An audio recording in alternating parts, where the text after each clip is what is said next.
జిల్లా నక్కపల్లి మండలం రాజయ్యపేటలో bulk drug park నిర్మాణానికి వ్యతిరేకంగా మత్స్యకారుల ఆందోళన 23వ రోజుకు చేరుకుంది. మత్స్యకారులకు సంఘీభావం తెలిపేందుకు వచ్చిన సిపిఐ రాష్ట్ర కార్యదర్శి రామకృష్ణని ఉపమక వద్ద పోలీసులు అడ్డుకున్నారు. ప్రభుత్వం పోలీసుల తీరుపై రామకృష్ణ తీవ్ర ఆగ్రహం వ్యక్తం చేశారు. మత్స్యకారుల పోరాటానికి తుది వరకు అండగా ఉంటామని ఆయన స్పష్టం చేశారు. పోలీసులు నిర్బంధంతో ఉద్యమాన్ని ఆపాలని చూడడం అవివేకమని ఆయన విమర్శించారు. మత్స్యకారుల సమస్యని ముఖ్యమంత్రి దృష్టికి తీసుకువెళ్లడానికి వచ్చిన తమను అడ్డుకోవడం సరికాదని పేర్కొన్నారు. ఈ సమస్యపై పర్యావరణ శాఖ మంత్రిగా ఉన్న డిప్యూటీ సీఎం పవన్ కళ్యాణ్ వెంటనే స్పందించాలని రామకృష్ణ డిమాండ్ చేశారు.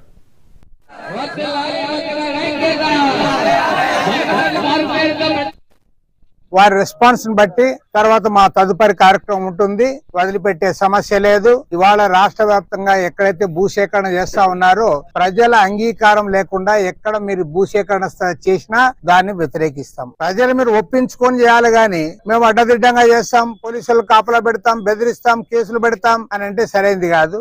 ఇక్కడ 30 యాక్ట్ అమల్లో ఉందంటారు. 30 యాక్ట్ ఎందుకు పెట్టారు? ఏం అవసరం వచ్చింది ఇక్కడ? కాబట్టి ఏమంటే మీరు ప్రశాంతంగా పాపం పల్లెల్లో జీవిస్తున్న ప్రజానీకాన్ని ఇది ఇబ్బంది పెట్టడం తప్ప మరొకటి కానే కాదు.